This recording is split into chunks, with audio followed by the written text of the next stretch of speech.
What is going on, guys? Welcome back to Tactical Foul. I'm Kyle Grew, as always, your host. Uh, Obviously, things are a little bit different.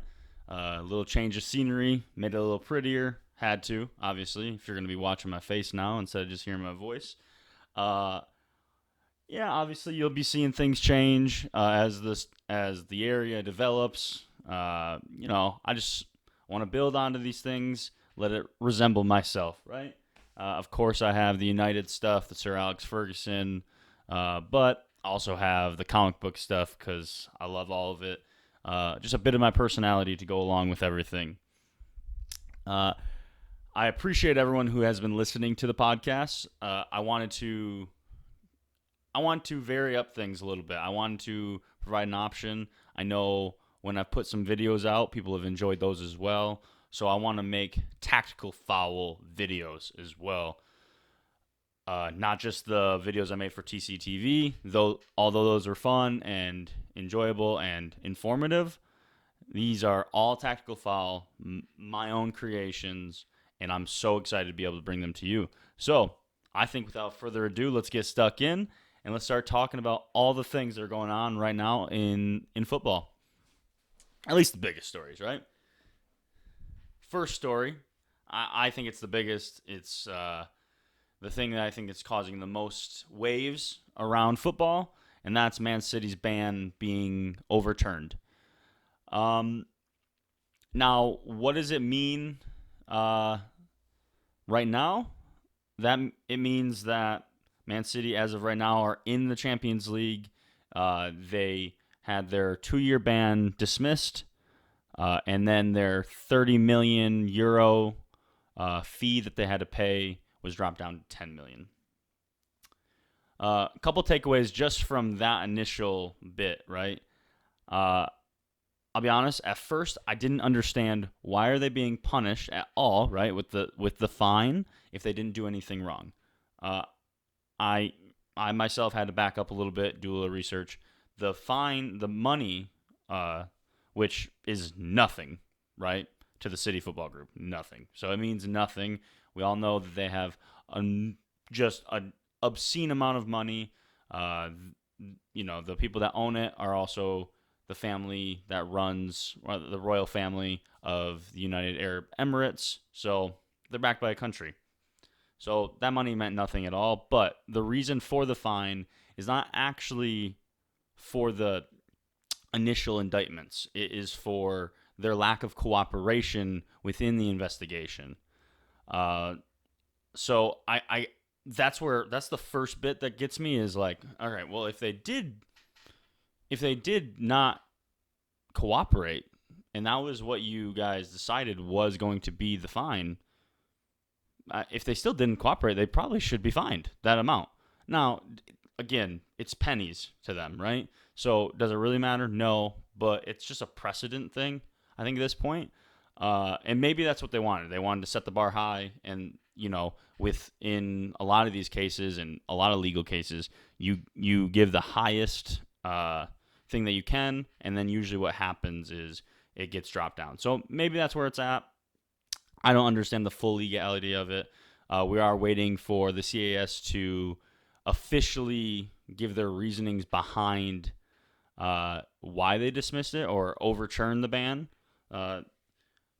There is a few, I guess, things that are coming out that it's mainly most of the breaches were either time barred or they couldn't establish them enough. Basically, there wasn't enough evidence. I really don't think it should be that surprising that they won in this case. I don't know if anyone saw the pictures, but they had literally a fleet of lawyers that were working for them. And of course, again, it goes back to they have more money than any of us would ever know what to do with. I would probably faint if I ever saw that kind of money. And so they use it on the lawyers. They obviously you're buying the best lawyers around, and you're buying hundreds of them or 100 of them, whatever it was. And so they won. Uh, That's the short term. Long term, I think it may be it. This may have dealt some irreparable damage to financial fair play. What is the point of financial fair play?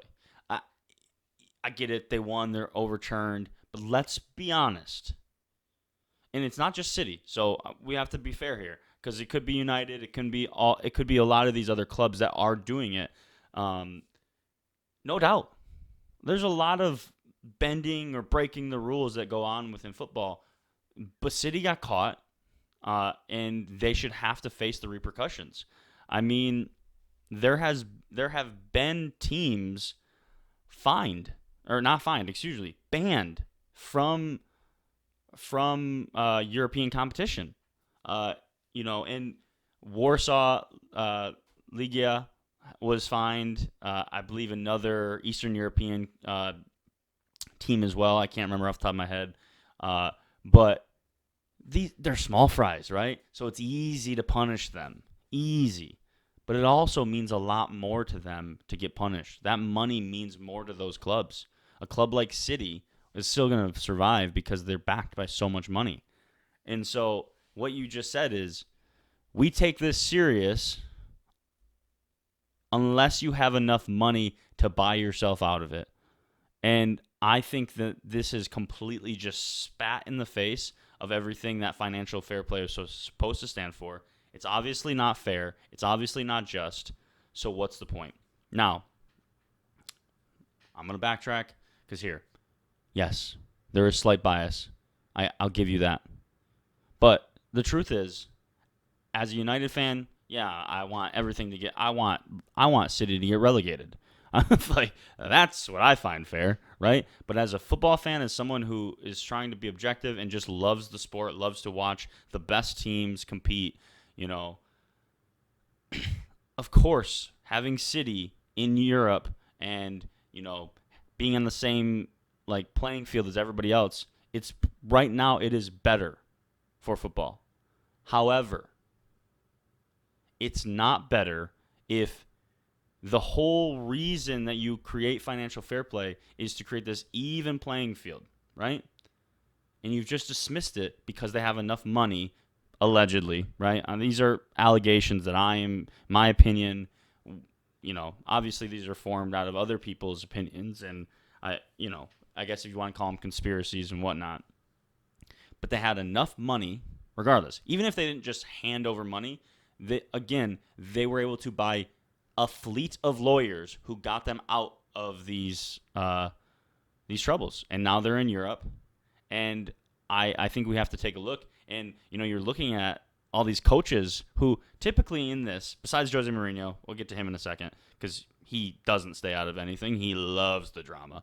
But you have Klopp, you have the officials in La Liga who Pep's their guy, and they're still coming out against him.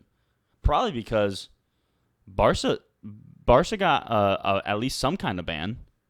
Man City's not even getting a transfer ban. Nothing. 10 million euros? That's it? All of these people are coming out because there's a little bit of skirting on the line. But when it's a blatant like slap in the face and disregard for this, what's the point of it now? What's the point? And I think we've just seen this. It won't be, but it could just be the end of financial fair play really meaning anything, especially for the teams that have money. Because it's just been proven that if you have enough, you can get out of it. And now what I'm afraid I'm going to see is the next time someone actually does, break the rules, they're going to come down on them hard. And what's going to happen is it's not going to be a City, it's not going to be a Bayern, it's not going to be a Barca, Real. It's going to be someone who doesn't have as much money, who is enough of a name for people to be like, oh, wow, that's a big deal. But it's not going to be any of these big teams that can truly afford it. And then what's the actual point? That's my opinion on that. Again, there's probably some bias in there, but I just think sanctity of football means something. The whole rule was to try to protect that, and obviously they don't care that much about it. So what is the point? Uh, Next thing on the agenda, this one I'm a little happy about. Not gonna lie. You can call me bitter, and you'd be right, because it's been a long 10 years, and honestly, I just hate Liverpool. Liverpool, first, get this out of the way. They had an incredible season. They won the league, first time in 30 years. They deserve it. They were by far the best team. Now, they have just kicked themselves in the ass and are no longer able to break all these records that, they were clearly going to break. Everyone knew they were going to break it. Look at this team. They're not slipping up. They want to win every game. They want to win everything. Well, they will not beat City's points record. They won't beat their goal differential. They won't beat a lot of things. So the question now is, does this title, not for them, not for Liverpool as a football club, not for Liverpool as a city, not for Liverpool's fan base, but in the annals of history, the grand scheme of looking at this team in comparison to other greats, does it mean less? And I think that you could say yes, because this team was made out to be. I mean, you had them, not even in this, I don't even know if it was January yet. You had the comparisons between which team's better, them or the 99 United team, them or the Invincibles, because, they were going to go in, be the next Invincibles, but they were going to win all their games. Thank you, Watford. Actually, thank you, United, and then thank you, Watford, for ending the invincible chances. Shout out United, of course. I do think it means less. I think it's harder for them to stack up now, especially knocked out of the Champions League.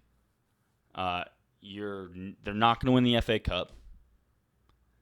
They're not going to break these points records. Are they an unbelievable team? Absolutely. Now, here's kind of a devil's advocate question on Liverpool's side.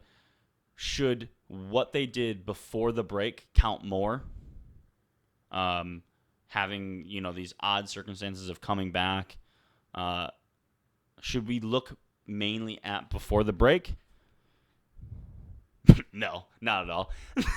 I mean, we all have to play with it. They've done poorly. They've handled it poorly. I think, I've been critical in the past of him, but I think it's proof that Jordan Henderson is unbelievably integral to that team's success. You just see it. And, of course, they have players that can drag them out, get them wins. Their attacking players are phenomenal, right? And then, of course, their defenders also help. Not, defensively, of course, right? They're sturdy, whatever, but attacking-wise. But without Jordan Henderson, and I'm not even just talking about his play, which he's a good player, very good player, but it's about what he brings as a leader, as a captain to that team. You don't see standards slipping. You don't see any players not giving that extra gear that has got them this far. And I think you're seeing it. I think you see it right now when you don't have that type of player on the field like he is, the type of captain that he is. Things can slip and your focus shifts. And with him on the field, I don't think that happens. And I think that's why they've dropped.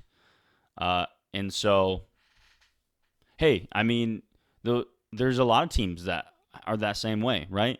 When getting into this now, just kind of comparing them to the other teams, right?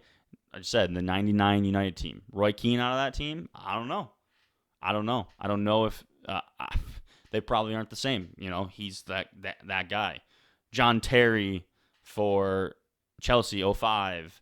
The Invincibles, they had Vieira,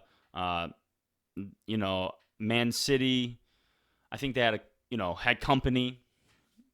Those type of things, those type of players. yeah, they they matter way more than we realize, and I think we're seeing that now. Going back to these teams, I don't think you can compare them to these teams when you're talking about the best ever. Of course, I am going to choose I'm going to choose a United team as the best. I think that the 07-08 team, who of course they won the Champions League against Chelsea. They won the league. They were unbelievable, right? I think that they were the most talented team that we've ever assembled. Um, but I would put the 99 team over them potentially when we're saying the best season or the best team that we've ever presented, right? You have to look at resume because you can't just compare these teams like, oh, these teams would beat this team because you don't know because we don't have a time machine. We can't go back there.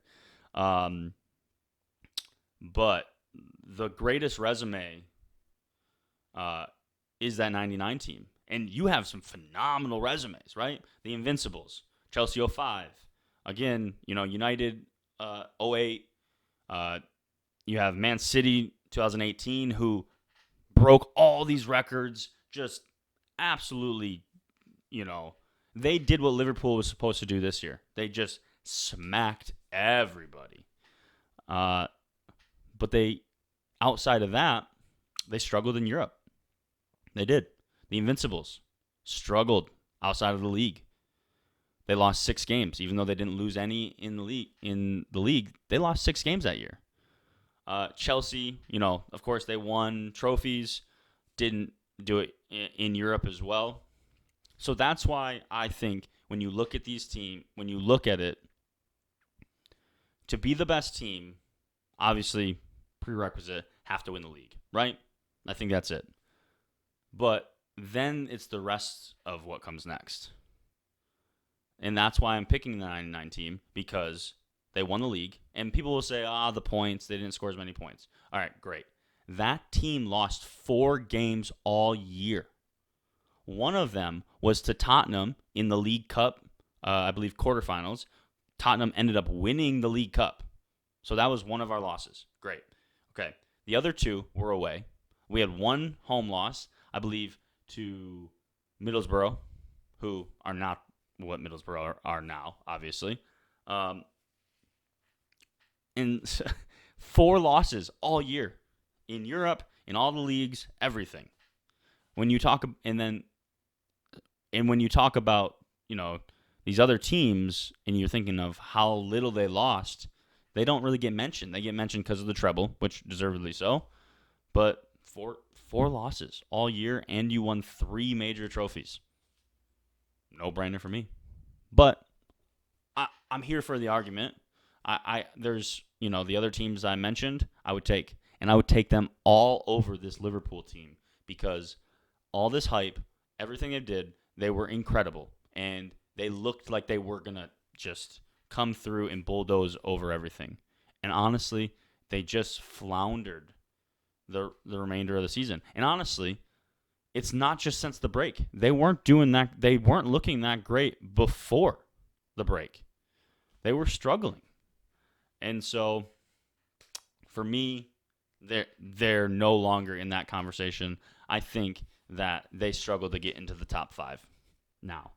They had a chance. They definitely had a chance, and they would have deservedly been there. I would have begrudgingly put them in there, maybe. That I might have been a real bias. Well, you never know. But I could have at least listened to that argument. Now, not a chance. The next thing, obviously, we talked about Liverpool winning. Man City is no longer their spot's no longer open because obviously they're in Champions League. Those 2 are far and away gone from everybody else. No one's catching them. But there is a top 4 race. 3rd and 4th place are up for grabs, obviously, and then 5th, those Europa League spots. It was a 4-team race. It was. Wolves has successfully knocked themselves out, basically. Losing to Arsenal really did it, which You can't lose to Arsenal right now. Not if you really want to be a successful team. That just says you're, at this point, right? I say that, and United lost to Arsenal and was one of our worst games of the year. A little different. Our team looked a little different then. But that's why that's why losing those games is why we're in the spot that we're in. But anyways, 3 teams for sure: Chelsea, Leicester, United. It's tough. It's tight. There are 2 games left. You have, you have Leicester and United are tied on points. Leicester right now has a better goal differential by 3. Chelsea's up by 1 point. The Leicester and Chelsea right now, their schedule is definitely tougher, without a doubt. They have some tough games coming up. I think one of, Leicester has they handled their business against Sheffield, which I thought that was definitely a place where, especially Sheffield coming off that win against Chelsea, I thought that was it. Like, this is our chance. At least get a draw. Sheffield's real good about not getting, pretty, good defense. Shout out to Dean Henderson. Well, Leicester turned up. Leicester turned up for sure. And kudos to them. Made it even tougher. United could have been third right now, and this would have been it's been less of a conversation. Not completely taken away, but they obviously they choked. Let's just call it what it is. They choked against Southampton. They should have put them away. It's unfortunate that we got basically 2 simultaneous injuries almost. Not simultaneous, consecutive injuries, right? Luke Shaw goes down with an ankle injury, and then Brandon Williams gets his forehead cut open, eyebrow. Yeah, it's very unfortunate, but there's no reason that we should be that pitiful off set pieces. So, that could change. That could have changed things a lot. It didn't. We are where we're at. Chelsea has Liverpool. Again, we just got done talking about Liverpool. We don't know which Liverpool team's showing up. Obviously, just once, like, this is the one time I'm asking I want Liverpool to win a game. But I don't know that they are. I think they might have written the season off. So this game that we looked at is like, I don't know. It looks a little different. Chelsea's got to feel a lot more optimistic, that's for sure. And especially since, again, Chelsea just won. They recently beat Manchester City. They have some precedent of, taking it to these bigger teams, right? And they're in the spot that they are for a reason. Lampard's done a good job. They have a solid team, right? Young team. And they're definitely exciting. They're an exciting team for the future, especially with the players you brought in. It's going to be tough. And then on the last day, Chelsea plays Wolves. Wolves is going to be fighting to get into that Europa League spot with Tottenham. And I believe Sheffield's in contention. They have a chance. They gotta figure it out. They got to make sure that they can string these last 2 results together. But they're within a puncher's chance. Yeah, they're 2 points behind Wolves. Definitely a chance there. And then Leicester United play on the last day. And that's, I think, of course that's United, because they just can't go throughout the season without giving their fan base just like heart problems, essentially. So let's leave it to the last day and leave it for the last game of the season. 100% that'll most likely happen, because that's just the way it goes. United still hasn't lost since the break. We're undefeated in I believe 19 games or so. So, and we have West Ham, which is by far the easiest game of any of the teams that any of the 3 teams that we mentioned have left. But again, then we have Leicester. It's gonna be a grind. Now, the good news is a grind suits us. It does. Because what we can do is potentially, and this depends, right? It depends on this game. We need it really goes one of two ways, right? If Leicester wins, then we have to kind of take it to them, depending on what Chelsea does, right? That it's all situational. If Leicester, that's why the Southampton game was so important, because we want Leicester to have to attack us. Because as soon as we get to counterattack them, they know that game's over. But Leicester can counterattack. So if we have to take it to them, we're playing a dangerous game. So it really depends on these next games coming up. It really does. We have to beat West Ham, obviously, and we just gotta hope that Tottenham and Jose Mourinho can do us a solid. Jose Mourinho, for all that you did wrong for our club, and you did some right. I won't say that you didn't, but for all the wrong that you did, just help us out this one time, please. Just draw from that Jose of old. Give me that bravado and just get a win. I don't care. 1-0 win. Park the bus. Jose special. Let's go. As for the top four, the way I see it, it's really tough to call.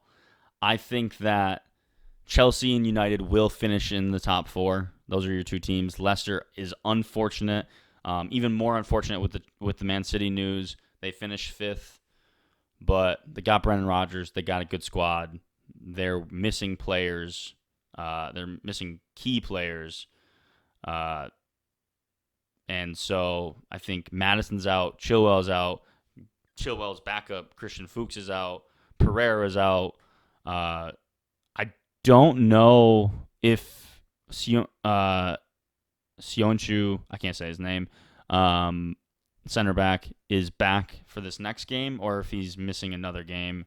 But we'll see there. And they've been so topsy-turvy lately. It's been a roller coaster. So we'll see. I'm gonna go with United third, Chelsea fourth, Leicester fifth. And then I think Wolves sneaks in behind them over Tottenham. All right. Next topic, we have the World Cup 2022. The dates were just released. November 21st is the opening day. December 18th is the date of the final. Yeah, I've never felt good about this. And it's not because United States lost out on the bid or whatever. I mean, we got 2026 alongside Mexico and Canada. I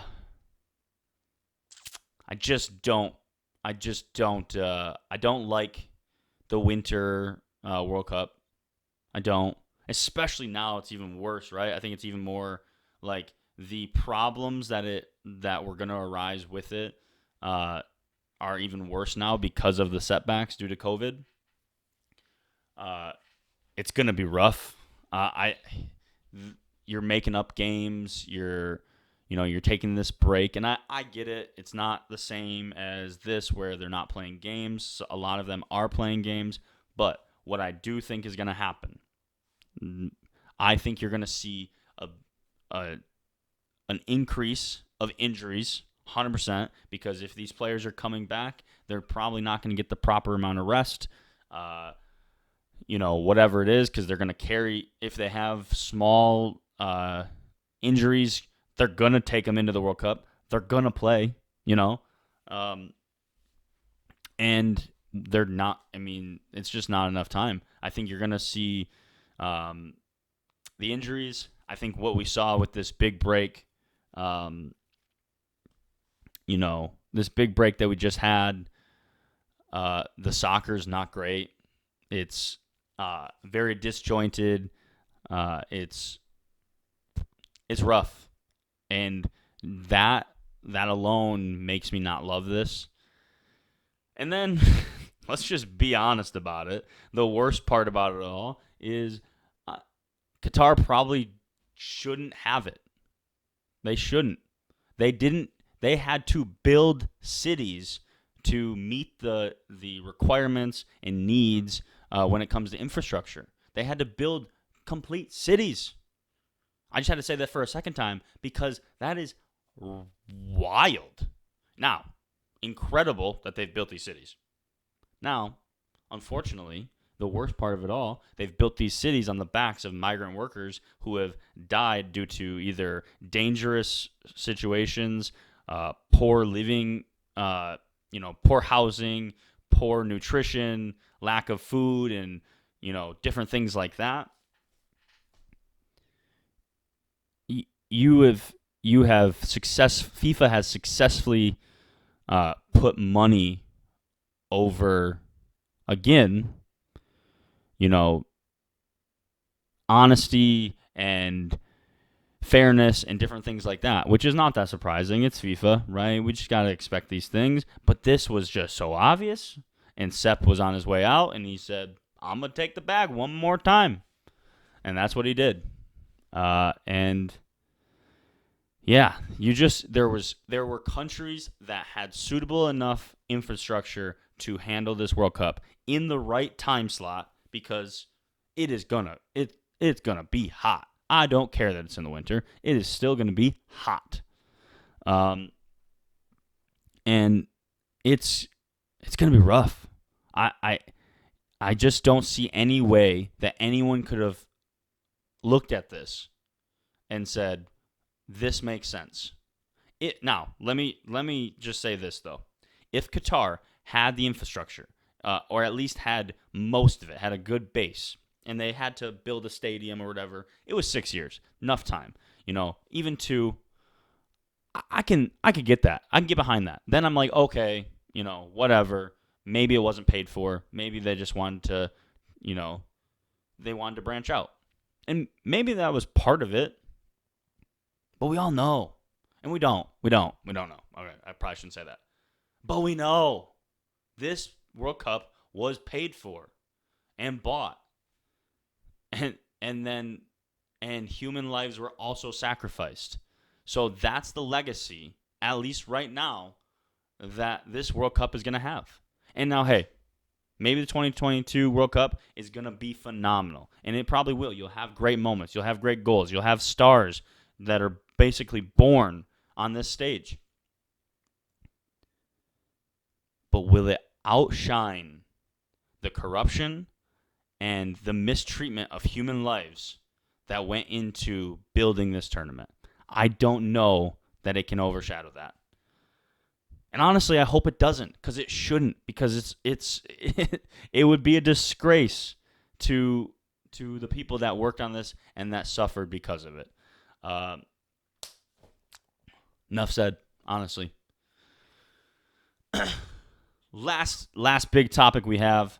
Cannot forget about these guys. Real Madrid are back. Not that they've ever left, because they've won, they keep winning Champions Leagues. But they're back. They won La Liga. They've taken it from Barca after 3 long years. Zidane is feeling good. He actually said that this feels better than any Champions League win that he has. Maybe the third one. Because I'm pretty sure that first one, he was feeling real good, right? I'll lose La Liga one time, Now, I get it. He hadn't won La Liga, it's been 3 years. He wants to feel like they're the actual dominant team, right?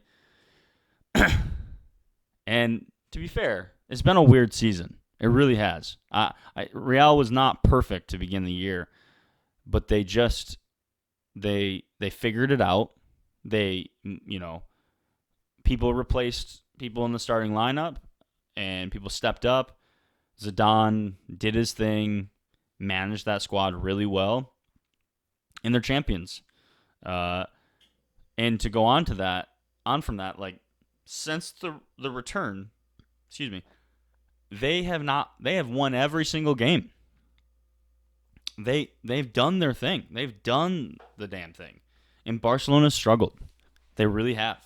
And I guess the question that I got to pose here is Barcelona okay? I don't know. I think a lot of us probably know already that there's Barcelona from the top, their president and whatever, it's run pretty poorly and they do bad things. It's kind of a shit show. Let's just call it what it is.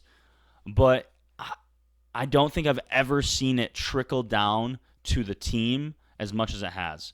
And I really haven't seen we haven't really ever seen the struggle that we're seeing right now. Not even close. And I don't know. And I even, like, if we take a deeper dive, obviously first name that pops off the sheet, Lionel Messi, right? He's still there. He's still great. He's still the best. I get it. But he's frustrated. You can see it. You can hear him talking about it in post-game interviews. Now, he's going to leave and go to Argentina at some point. And everyone knew that. He said it for a while. And is he ready to go to Argentina now? No. But this is the first time, the very first time, no matter what's been going on with Barcelona, the first time where I felt like it might actually be a possibility that he's going to play for another team in Europe. Now, please don't mistake me for thinking that he's going to. Because the likelihood is low. But it feels more possible than ever. And I never thought it would. But when you look past Messi, I think we need to take a deep dive into this roster to see where the real problems lie. You start with a good thing. You start with Ter Stegen, 28 years old, still at the top of his game. Honestly, young for a goalkeeper. Great. No problems there. Next, center back, Lenglet, French, doing really well. 25 years old. No problems. Next guy, you look at his age, you look at his pedigree, and you think, great, that's Samuel Umtiti. You're thinking, perfect. Except for this guy cannot stay healthy, and I don't know that we've seen a sharper decline, especially this quickly, in a while. He does not look good, and he can't stay healthy, and I don't feel good about that, and I don't think Barcelona feels good about it. The next is Gerard Piqué, who's still playing well. He is. He's Gerard Piqué. He's one of the best to ever do it. He's 33 years old. That doesn't bode well. And then the next guys are all young guys. Todibo, who was on loan at Schalke, another guy who can't stay healthy. And then the next guy is someone who plays for Barca B. So Arroyo. Next, left back. This is actually a spot where they have cover, and pretty decent cover. Jordi Alba is, 31, still doing well. I think, it's starting to catch up to him a little bit his age, but they have Junior Firpo, who's a good option, young. That's great. And then Juan Miranda behind him, who got some minutes, probably a guy that they loan out again. Right back, Roberto and Semedo, who's the starter. Semedo's 26, good age. So when you look at the back line and the goalkeeper, you feel good. Center back, maybe not as good, right? But they have enough money to buy, so you can excuse that.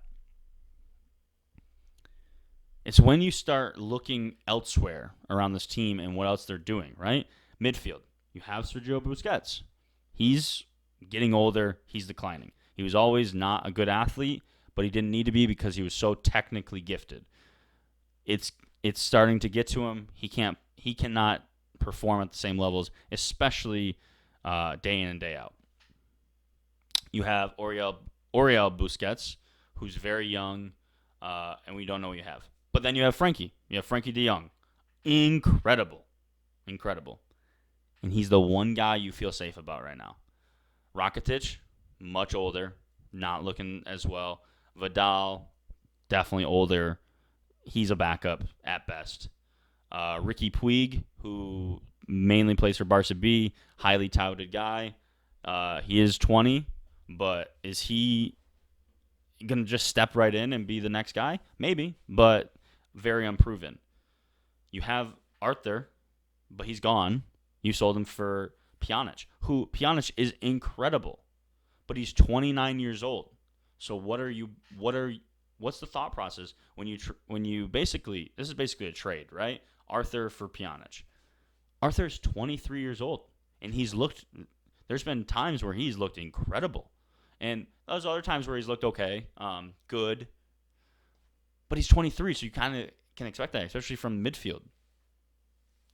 So it's wild to me that you would get rid of a guy like that. So that's like, what are we thinking? Attack, you have Messi, of course. You have Ansu Fati, who's young, left winger, exciting, but he is very young. And can he carry the load alongside Messi? Because Dembele is on the books, can't stay healthy, has struggled. Griezmann has not done well, still a good player, but he's older. Suarez is older. He's not putting up the same numbers. He's declining. Is he still unbelievable talent? Yes, but you cannot look past the fact that he's 33 years old, and they need more players, especially when the other center forward on the team is Braithwaite, who his best success was at Middlesbrough, and it wasn't even that good. And his best success probably was right before they bought him in La Liga, which I'll give you that. But even then, he's been okay. I mean, for the year, and this includes the first half of the year, which he did pretty well, I mean, he's got 7 goals. 7 goals and 1 assist in 34 games. Is that Barcelona standard? I don't think so. I like him as like a player, but like in like just watching him play, he actually does some nice things as far as linking up and like keeping possession and different things like that, which is great. But we're talking about Barcelona. That team, when you hear it, you're like, oh, it's a good team.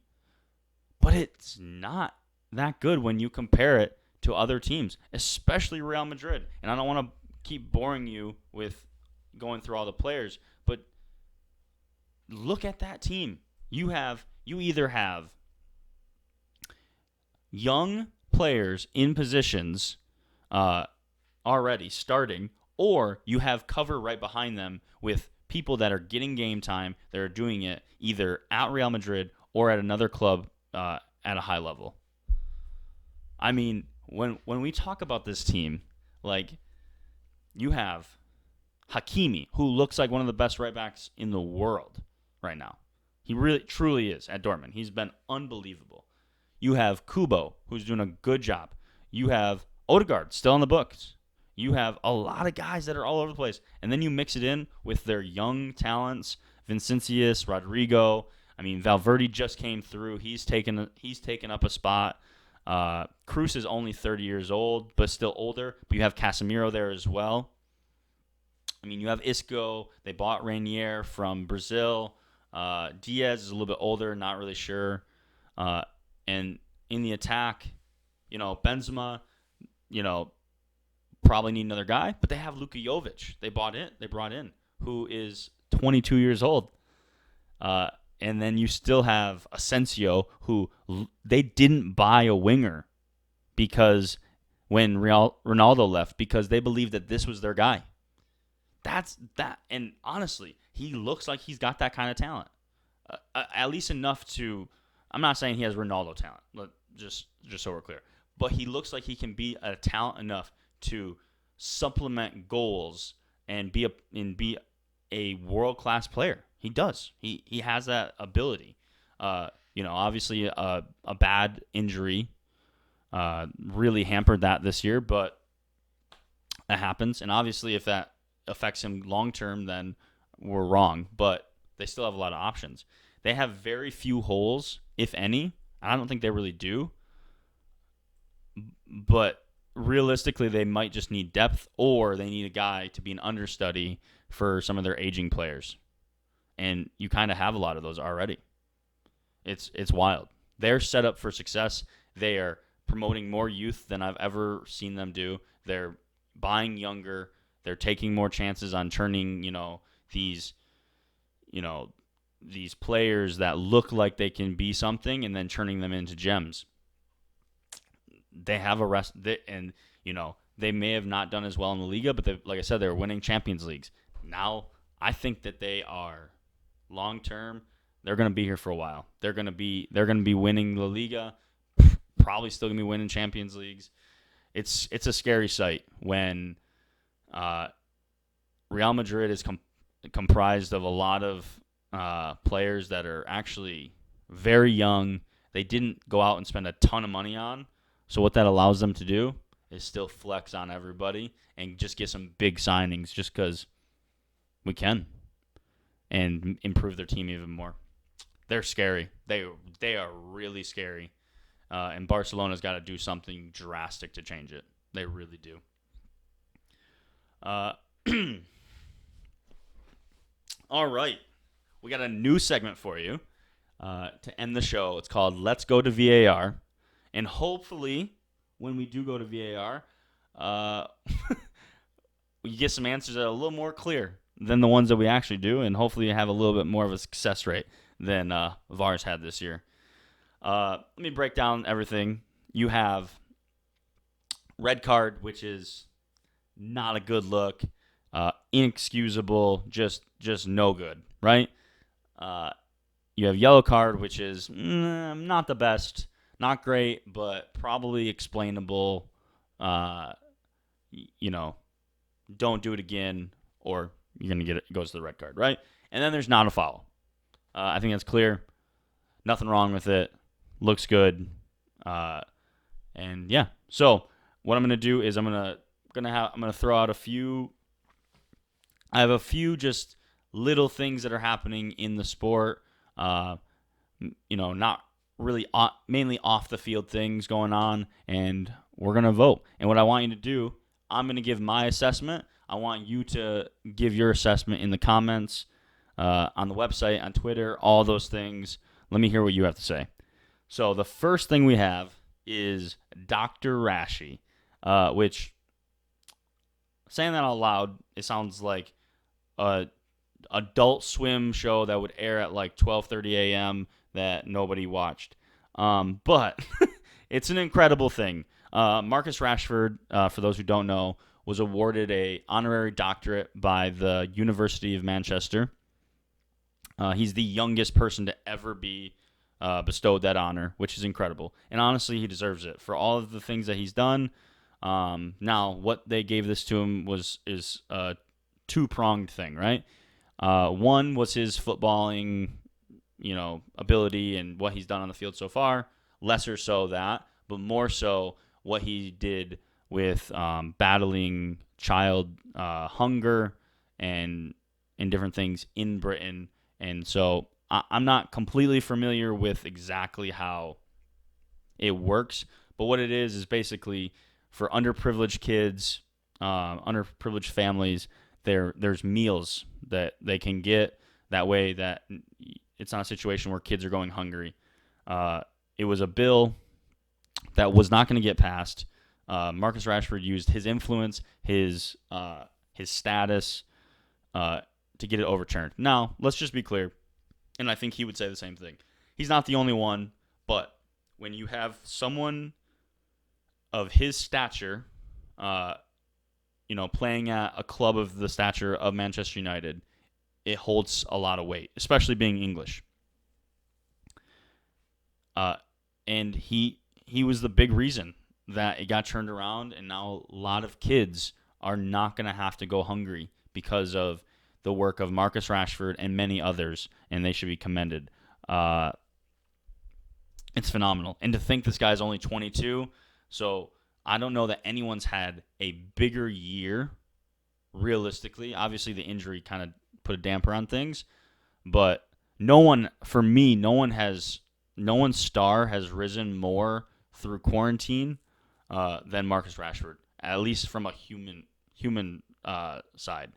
And then what he's done over the course of the year, he's now on, I believe, 22 goals. He has 11 assists. I don't know that anyone's had a better year on and off the field than Marcus Rashford. absolutely no foul on it. And you know what?